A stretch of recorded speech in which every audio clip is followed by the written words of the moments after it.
రెండు తెలుగు రాష్ట్రాలలో అఘోరీ చేసిన ఆగడాలన్నీ ఇన్ని కాదు. అయితే అఘోరీ వల్ల ఎఫెక్ట్ అయిన పర్సన్స్ అందరూ కూడా ఇప్పుడు ఒక్కొక్కరుగా బయటకు వస్తున్నారు. మొన్న రీసెంట్గా ఒక ఆడియో ఏదైతే వైరల్ అవుతూ వచ్చిందో, ఒక అమ్మాయి నాకు నువ్వే ప్రాణం నీ దగ్గరే ఉంటానని చెప్తూ కూడా ఒక ఆడియో బయటికి రిలీజ్ అయింది. ఆ ఆడియోలో స్పష్టంగా మాట్లాడింది అఘోరీనే అని కూడా అర్థమవుతా ఉంది. అయితే ఇటువైపు ఎవరైతే ఒక అమ్మాయి మాట్లాడిందో శ్రీ వర్షిణి అనే అమ్మాయి, ఆ అమ్మాయిని లోబరుచుకున్నారు, వశపరుచుకున్నారని చెప్పేసి తన తండ్రే స్వయాన మంగళగిరి పోలీస్ స్టేషన్కి వచ్చి ఆ అమ్మాయిని గోరి లోబరుచుకున్నారనే క్రమంలో అయితే కనుక దాని మీద కంప్లైంట్ ఇవ్వడానికి అయితే అతను ఇక్కడికి వచ్చున్నారు. ప్రస్తుతం ఆ శ్రీ వర్షిణి ఎవరైతే ఆడియోలో మనం వింటూ వచ్చామో, ఆ ఘోరీతో మాట్లాడిన ఏదైతే కాన్వర్జేషన్ నడిచిందో దానికి సంబంధించిన ఆ శ్రీ వర్షిణి వాళ్ళ ఫాదర్ ప్రస్తుతం అంటూ ఉన్నారు. సార్ నమస్తే అండి. అసలు ఏం జరిగింది శ్రీ వర్షిణికి? శ్రీ వర్షిణి ఎక్కడుంది ఇప్పుడు? నా పేరు తిరుమల కోటయ్య, నా పాప పేరు శ్రీవర్షిణి. ఆ అమ్మాయి బీటెక్ సెకండ్ ఇయర్ చదువుతుంది చింతలపల్లి ఇందిరా ప్రియదర్శిని కాలేజీలో. అయితే ఈ మధ్య కాలంలో లేడీ వచ్చి టోల్గేట్ దగ్గర హల్చల్ చేస్తూ పోలీసులను ఇక్కడ కొట్టడం జరిగింది. అప్పుడు కాలేజీలో వచ్చిన మా పాప చూద్దామని వెళ్తే ఆమె బట్టలు తీసి కూడా ఇసిరేసి వాళ్ళ మీదకి వెళ్తుంటే, అమ్మాయి ఎవరైనా ధైర్యం ఉన్న వాళ్ళు ఉంటే వెళ్ళి ఆమెకు బట్టలు కట్టడమంటే మా పాప వెళ్ళి ధైర్యం చేసుకుని ఆమెకు బట్టలు కడితే అప్పుడు ఆమెను పరిచయం చేసుకుని మా పాపని కొంచెం తిని పదార్థాలతో మందులు కలిపి ఒంటికి పసర్లు రాసి లోపరుచుకుని ఈ రోజున నా పాపను నాకు కనపడకుండా ఆమె స్వాధీనంలో పెట్టుకుంది. ఆ పాపను ఎత్తుక్కుంటూ నిన్న నేను నా కుమారుడు వెళ్ళి హైదరాబాదు షామీర్పేట పోలీస్ స్టేషన్లో కంప్లైంట్ ఇస్తే లేడీ గారిని పిలిపించారు. వాళ్ళు పిలిపిస్తే నా పాపతో మాట్లాడుతుండగా, మీ నాన్న మొత్తం వచ్చాయి, నేను చూసుకుంటాను, అవసరమైతే మీ కుటుంబాన్ని ఆర్థికంగా నేను ఆదుకుంటాను అని చెప్పి ఒక పూర్ ఫ్యామిలీ నన్ను చూసి నా పిల్లల్ని లోపరుచుకుని ఈ విధంగా నా బిడ్డ నాకు కానివ్వకుండా చేస్తుంది.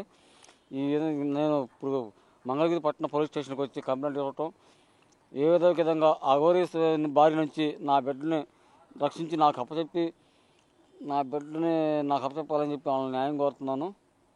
అంటే ఇప్పుడు లోపరుచుకున్నారు, వశపరుచుకున్నారు అని చెప్తున్నారు మీరు. అంటే ఎన్ని రోజుల క్రితం జరిగింది? అసలు శ్రీ వర్షిణి తనతో మాట్లాడడం స్టార్ట్ చేసింది ఎప్పుడు? ఏమైనా ఫోన్ ఇదంతా ఎప్పుడు?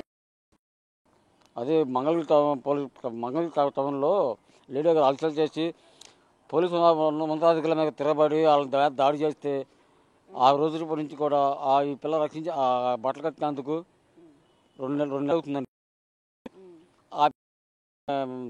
మా అమ్మాయిని వశపరుచుకుని ఆ పిల్లతో ఇష్టం లేకపోయినా సరే తినిపిస్తాం. ఒంటిగా ఈ ఏం పసలు రాస్తున్నా నా కుదురు అని చెప్పి నేను అరిస్తే నన్ను విసిరిందామా. అది చేసింది స్వతగా. ఆమె లేడీ కదండి, ఒక రకం చెప్పాలంటే ఆమె ట్రాన్స్జెండర్. ఆమె కొద్దిగా అనకూడదు కానీ ట్రాన్స్జెండర్. ఆమె ఒరిజినల్ లేడీ కాదు. అయితే అసలు మీ శ్రీలక్ష్మిని ఇప్పుడు ఆవిడ శ్రీ వర్షిణి నాకు కావాలి, నా బిడ్డ నాకు కావాలి. ఈ పోలీసు వారికి నేను నమస్కరించేది, ప్రాధాన్యపడి అడుక్కునేది ఏంటంటే, నా బిడ్డ నాకు అప్పచెప్తే ఇది నా ప్రలోభాలకు వెళ్ళకోకుండా నా బిడ్డ నేను మాట్లాడంతే నా బిడ్డ మానసికంగా కూడా కుంగిపోయింది. మానసికంగా పరిస్థితి సరిలేదు. మానసికంగా ఇక్కడ గుంటూరు మానస హాస్పిటల్లో అపాయింట్మెంట్ కార్డు తీసుకున్నాం ట్రీట్మెంట్ కోసం. ఆ ట్రీట్మెంట్ చేసే టైంలో కరెక్ట్గా ఆమె ఫోన్ చేసి మళ్ళీ నా బిడ్డను రప్పించుకుంది. అంటే ఇంకా గోరి ఏం చెప్తే శ్రీ వర్షిణి అదే చేస్తోందంటారా? ఇప్పుడు ప్రలోభాలకు లొంగిపోయింది ఆ పిల్ల. ఏంటి అసలు? అంటే మీ దగ్గర ఆధారాలు ఏమైనా ఉన్నాయా? పోలీసులకు ఆధారాలు ఏమైనా చూపించారా మీరు? ఫోటో ఇచ్చామండి. ఫోటో ఉండి ఆమె చేసిన వీడియోలు ఉండి పరుచుకున్నారు, ఇలా పసలు రాశారు, ఫుడ్ లో ఏదో కలిపారు అని చెప్పి చెప్తున్నారు కదా, అవన్నీ ఉన్నాయా ఆధారాలు? అప్పుడు ఇప్పుడు ఆల్రెడీ ఆ పిల్లని తీసి చూపించామండి. చూపిస్తే ఆ పిల్లలు పసరం ఉందంటే ఎల్బీ నగర్ హాస్పిటల్ తీసుకెళ్తే ముందు ఉంది ఈ మెడిసిన్ వాళ్ళని చెప్పి ఆ మెడిసిన్ కార్డు ఇచ్చాడు. ఆ మెడిసిన్ మళ్ళీ ఫోన్లు చేస్తాం. అఘోరీ గురించి ఏమని చెప్తూ ఉంటుంది తను? అఘోరీ అమ్మ అంటుండేది. అట్లా బాగా పిల్లకి ఎక్కిచ్చేసింది. నాకు కావాలి, నా బిడ్డ నాకు అప్పచెప్తే ఆ పిల్ల బీటెక్ ఇంకా కంప్లీట్ అవ్వలేదు, ఇంకా 2 సంవత్సరాలు కంప్లీట్ చేయాలి. అఘోరికి ఏం చెప్తారండి? అఘోరి దాకా చూసామండి పిల్లల్ని. అఘోరికి డైరెక్ట్ గా ఏం చెప్తారంటున్నా బిగ్ టీవీ ద్వారా?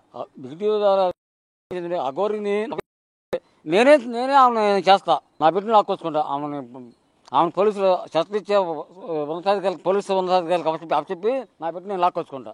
దయచేసి నేను ఆమె ఒక్కడ చెబుతున్నా, అమ్మ నువ్వేమైనా ఉంటే చూసుకో, చదువుకునే పిల్లల్ని, మంచి పిల్లల్ని, ఆడపిల్లల్ని నువ్వు అఘోర సాధన చేసుకున్నావు, అఘోర సాధన చేసుకునే వాళ్ళకి నీకు ఆడపిల్లలతో పెంపనమ్మా, ఆడపిల్లలు నీకెందుకు, దయచేసి నా బిడ్డ నాకు చెప్పి, ఆడపిల్లలతో నీకు అసలు ఏం పని, ఆడపిల్లలతో నీకు పని లేదు కదా. అన్నయ్య కూడా ఇక్కడే ఉన్నారు, మాట్లాడదాం. ఏంటి అసలు అఘోరి దగ్గరికి వెళ్ళిపోవడానికి కారణం ఏంటి? శ్రీవర్షిని ఏమంటుంది? మీరు మాట్లాడే ప్రయత్నం చేశారా శ్రీవర్షినితో?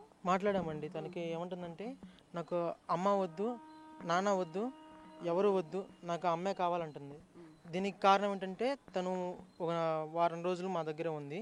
ఆ లేడీ అఘోరి వచ్చేసి మానసికంగా బాగా ఒక నిమిషం నాన్న, ఒకసారి ఏం జరిగిందంటే, టోల్గేట్ దగ్గర కారు పాడైపోతే మేము వెళ్ళాము. వెళ్ళి తనని తీసుకుని మా ఇంట్లోనే 2 రోజులు పెట్టుకున్నాము. తర్వాత కార్ రిపేర్, అఘోరిని, తర్వాత కారు రిపేర్ అంతా అయిపోగానే తనని తీసుకుని ఆ కారు తీసుకుని వెళ్ళిపోయింది.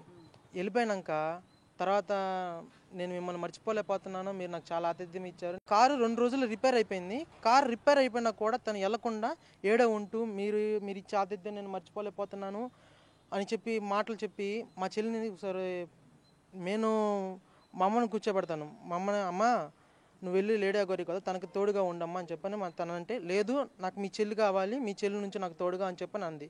అందుకని తన్ని ఆమెతో ఒంటరిగా ఒక రూమ్లో ఉంచామన్నమాట. ఉంచితే ఒక రోజు ఏం జరిగిందంటే, నేను అనుకోకుండా వెళ్తున్నాను, రూమ్లోకి వెళ్తుంటే తను లేడీ అఘోరి మా చెల్లిని ఎదురుగా కూర్చోపెట్టించుకుని ఇలా చేతులతో ముద్రలలాగా ఇలా వేస్తూ ఏదో మంత్రాలు జపిస్తుంది. చేతులతో ఇలా ముద్రలు వేస్తూ ఏదో మంత్రాలు జపిస్తుంది.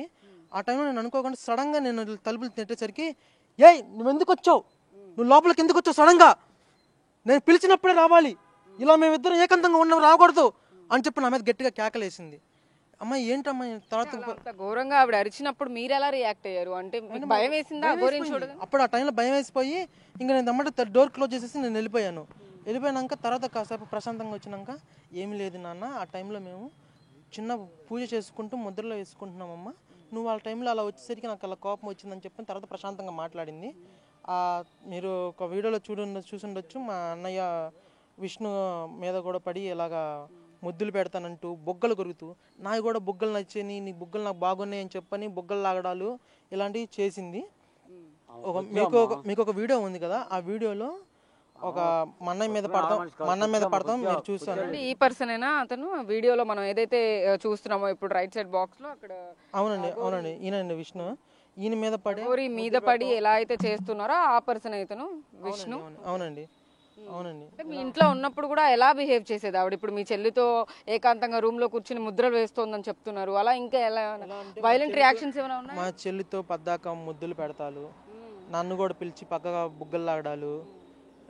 భలే ఉన్నాడే మీ అన్నయ్య, ఒకసారి రాత్రి నా పక్కలో పడుకోబెట్టించుకుంటాను, ఇలా మాట్లాడింది. ఇలా చెప్పొచ్చో లేదో తెలియదు కానీ ఓ రోజు యాక్చువల్గా ఈ విషయం మా అన్నయ్యకి కూడా తెలియదు. ఓ రోజు డబ్బులు ఇచ్చి ఒక బీర్ బాటిల్, సిగరెట్లతో పాటు కాండం ప్యాకెట్ కూడా తీసుకురమ్మని చెప్పని అనడం జరిగింది. నేను ఎందుకంటే ఆల్రెడీ జెండర్ మార్చుకున్నారు, దాంతో ఏం పని ఉంటుందని చెప్పేసి ఆవిడ తీసుకురమ్మని ఉంటారు. మాతోనే ఇలా సెక్షువల్గా ఎఫెక్షన్ పెట్టుకుందాం అని చెప్పి చూసింది. నేనైతే లొంగలేదు. అమ్మ తప్ప, అమ్మ మీరు పెద్దవారు. డైరెక్ట్ గా అఘోరి మిమ్మల్ని ఇలా సెక్షువల్ గా మూవ్ అవుదాం, ఫిజికల్ గా ఉందాం అని చెప్పేసి అడిగారా? కాండమ్స్ తీసుకురమ్మంటే ఇంకా దానికి అర్థం అదే కదండి. ఇంకా అనగానే అమ్మ మీరు పెద్దవాళ్ళు కదమ్మా, మా వాళ్ళు కాదని చెప్పని అని చెప్పి దండం పెట్టి నేను అంతా స్కిప్ చేశాను. ఆ తర్వాత రోజు సాయంత్రం ఇలాగ మా అన్నయ్య మీద పడి ముద్దులు పెడతారు ఇలా చేసింది, వీళ్ళు చేసింది. అసలు నా దగ్గర ఉండబాకండి, మీరు ఏంటంటే నాకు మూడొచ్చేస్తుంది, నేను ఉండలేనని చెప్పానండి. మా చెల్లితో కూడా ఏంటంటే, మీరు సిగరెట్ ఉంది కదండి, సిగరెట్ని మామూలుగా ఎవరైనా వెలిగించుకుని నోట్లో పెట్టుకుని పెట్టుకుంటారు. మా చెల్లి చేత మీకు మలద్వారం ఉండేది కదండి, మలద్వారంలో సిగరెట్ పెట్టించుకుంటుందండి మా చెల్లి చేత. ఓ రోజు మా చెల్లి పెడతంటే చూశాను నేను. అప్పుడు తన ట్రాన్స్లోకి వెళ్ళింది. అప్పుడు తన ట్రాన్స్లోకి వెళ్ళి అలా తను ఏది చెబితే అది చేస్తుంది. తన వశపరుచుకోవడం ఇదంతా మీరు నమ్ముతున్నారా? అంటే తను ఏదో మందు పెట్టింది ఏదో చెప్తూ ఉన్నారు కదా. నా అమ్మ, నా అన్న, నా విష్ణు అన్నయ్య, నా చదువు, నా కెరీరు, నా గోలు అని అనుకున్న పిల్ల ఆవిడ పరిచయం అయిన 7 రోజుల్లోనే సడన్గా నాకు మీరెవ్వరు వద్దు, నాకు ఆమె కావాలి అని చెప్పండి అంటే ఎవరైనా సరే మందు పెట్టుకుని పైగా నా ముందే ఇలా ముద్రలు వేస్తూ లేదమ్మా నేనేదో సాధన చేసుకుంటున్నాను మీరు వాళ్ళ సడన్గా వచ్చేసరికి ఇలా అని మాట మార్చడం, నా మీద అలా గట్టి కేకలేయడం. మీ మీద ప్రయోగించలేదా? ఓన్లీ మీ చెల్లి మీద ప్రయోగించింది అంటారా? మీ అందరూ ఎందుకు మేమందరం దూరంగా ఉండేవాళ్ళం. ఆ పిల్లని ఒకదాన్ని దగ్గరగా ఉంచడం వల్ల ఆమె ఒక ఆడవాళ్ళు అన్నట్టుగా భావించి మేము మా చెల్లిని ఒకదాన్ని ఒక దగ్గరగా ఉంచడం. మా అమ్మ ఉంచుదామంటే మీ అమ్మొద్దు, నాకు మీ చెల్లె కావాలి, మీ చెల్లిని దగ్గరగా ఉంచి అన్నారు. అయితే మా చెల్లిని ఇలా ఉంచి వశపరుచుకోవడం జరిగింది. అయితే ఇందులో మొన్నటిదాకా మా చెల్లికి ట్రీట్మెంట్ ఇద్దామనే టైంలో ట్రీట్మెంట్ ఇద్దామంటే మా అమ్మ కూడా అడ్డుపడుతున్నారు. ఎందుకంటే మా అమ్మకు కూడా కొంచెం డబ్బాస్ చూపించారేమోనని నాకు అనుమానంగా ఉంది. మా అమ్మ కూడా ఇప్పుడు బాధపడుతున్నారు కానీ డబ్బాస్ చూపించినప్పుడు మా అమ్మ ఇలాగా ట్రీట్మెంట్ జరగనివ్వకుండా రకమే అంటారా? మీ అమ్మగారు కూడా అంటే డబ్బులు చూపిస్తే అంటే ఏమైనా ఫైనాన్షియల్గా ఉపయోగపడితే అని అనుకుని భావించుంటారా? ఫైనాన్షియల్ భావించారని అనుకున్నాను. సాధించి నేర్పించి పంపించేస్తానని చెప్పాను. మా అమ్మకి అలా మాయ మాటలు చెప్పి కొంచెం డబ్బాస్ చూపించారు. మా అమ్మగారు కూడా మా చెల్లికి ట్రీట్మెంట్ జరగనివ్వకుండా అడ్డుపడ్డారు. ఆ టైంలో ఒక మజ్జిగలో ఏదైతే మందు ఉందో ఆ మందు కక్కించడానికి ఒక మెడిసిన్ కలిపి ఇస్తుంటే మా అమ్మగారు కూడా ఇవ్వనివ్వలేదు. ఆ టైంలో లేడీ గారి కూడా ఫోన్ చేసి ఇవ్వద్దు, ఎలాంటి ట్రీట్మెంట్ తీసుకోవద్దని చెప్పని అన్నట్టుగా మాకు తెలిసింది. అందుకని సో మీరు డైరెక్ట్గా మాట్లాడి శ్రీవర్షిని పంపించమని అడగలేకపోయారా అఘోరిని? తన మందుల వల్ల ఆ లేడీ అఘోరి చేసిన ఇన్ఫ్లుయెన్స్ వల్ల మా చెల్లి మానసికంగా కుంగిపోయి నేను వెళ్ళను వాళ్ళతో, నాకు మా అమ్మ నాన్న వద్దంటున్నారు. తను మెయిన్గా ముఖ్యంగా చెప్పాలంటే మా చెల్లి మానసికంగా బాగోలేదు. మేము గుంటూరు మానస హాస్పిటల్లో కూడా అపాయింట్మెంట్ తీసుకుంటే హాస్పిటల్ తీసుకెళ్దాం అన్న టైంలో మా అమ్మగారితో ఇలాగా మీరు తీసుకెళ్ళొద్దు హాస్పిటల్కి అని చెప్పడం జరిగింది. అందుకని ఇలా హాస్పిటల్కి తీసుకెళ్ళకుండా అదే రోజున వెళ్ళిపోవడం జరిగింది మా చెల్లి. సో ఇప్పుడు మీరు కంప్లైంట్ ఇచ్చారు కదా, పోలీసులు ఏమంటున్నారు? మీ చెల్లిని మళ్ళీ రిటర్న్ మీ ఇంటికి పంపిస్తాను తీసుకొచ్చి మాట్లాడించి ఆ పిల్లని వాళ్ళ సంక్షంలోనే ఆ మానస హాస్పిటల్కి తీసుకెళ్లి ట్రీట్మెంట్ ఇప్పిస్తానన్నట్టుగా మాకు చెప్పారు. అఘోరిని తీసుకొస్తా అన్నారా? కస్టడీలోకి తీసుకుంటా? అఘోరితో ఇప్పుడు మా చెల్లి ఉంది కాబట్టి తీసుకొచ్చి అక్కడ ఉంచి ఒక కానిస్టేబుల్ని ఇప్పించి మా చెల్లిని మమ్మల్ని తీసుకుని మానస హాస్పిటల్ తీసుకెళ్లి ట్రీట్మెంట్ ఇప్పిస్తాను అన్నట్టుగా అన్నారు ఎస్ఐ రవీంద్ర గారు. అంటే చాలా వైలెంట్ గా బిహేవ్ చేసిన పరిస్థితులు మనం చూసాం అఘోరి చాలా సార్లు. ఇప్పుడు మీ ఇంట్లోనే ఉన్నారు అని అంటున్నారు, మిమ్మల్ని కొట్టడం కానీ అలాంటివి ఏమైనా చేశారా ఇంట్లో? మా ఇంట్లో ఉన్నప్పుడు అంతా బాగానే ఉందండి. సెక్సువల్ హెరాస్మెంట్స్ చేశారు బాగా మిమ్మల్ని కూడా. నాకు అది కావాలి, నాకు ఇవ్వండి అని చెప్పని. సో ఇదిగో ఈ పర్సన్ ని కూడా మాట్లాడడం అంటే ఈయన మీద ఎక్కడం కానీ తన ముద్దులు పెట్టడం అవన్నీ చేశారు. అప్పుడు ఎలా అనిపించిందండి? మీరేం అడ్డుకోలేదా? తోసేసేవాడిని అండి. తోసేసినా కూడా తనకి నాకన్నా బలం ఎక్కువ. 2 చేతులు మడత పెట్టేసి వెనకాలకి పెట్టేసేసి బుగ్గలు గట్టిగా కొరకటం. ఇప్పటికీ అది ఇంకా చూడండి ఇలాగా. ఇదంతా కూడా ఈ నెల రోజుల్లోనే జరిగిందండి. ఈ 30 డేస్లోనే జరిగింది ఇదంతాను. మీదకి కొరకడాలు, గొడవ చేయడాలు. ఆవిడ ఫీమేల్ మేల్ కాదు, అసలు తనకి ఆడవాళ్ళు కావాలి.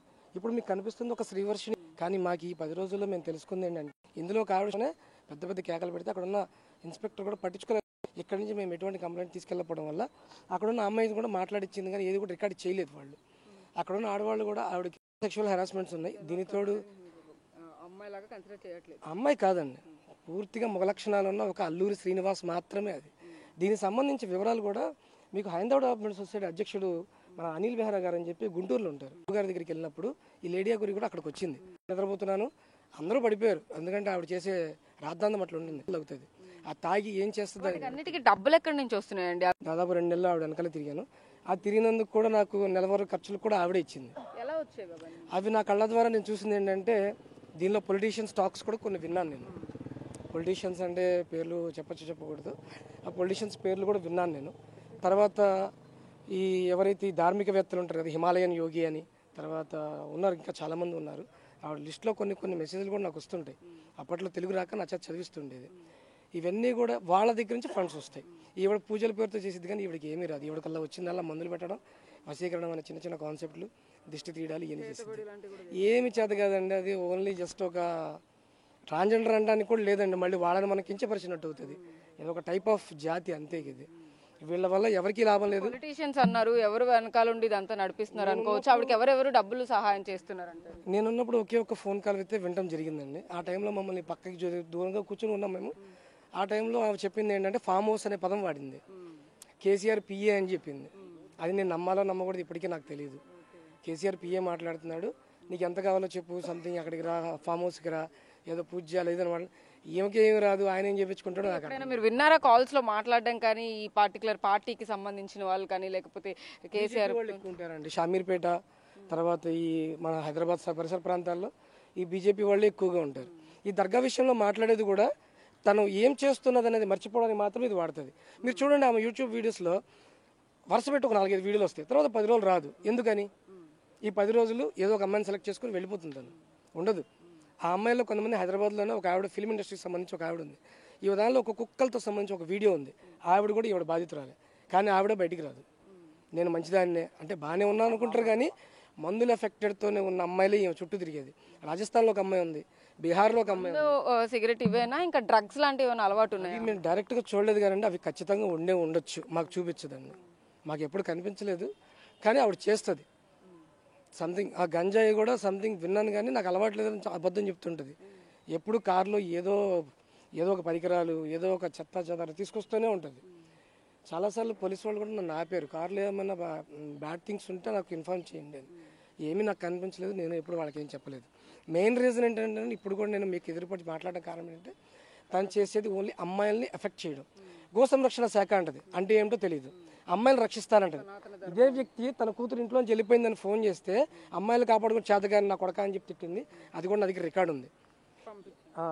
ఇప్పుడు కూడా ఈరోజు మార్నింగ్ ఒక వీడియో వదిలేరు, వాళ్ళు నా గురించే వదిలేరు. విష్ణు నా పేరు మీద వదిలేరు. నేను పెంచిన తరహాలో నేను ఉన్నా, సొంత అన్నయ్య వాళ్ళ నాన్న, వీళ్ళమ్మ సంథింగ్ ప్రాబ్లంతో ఆవిడ రివర్సే మాట్లాడుతుంది.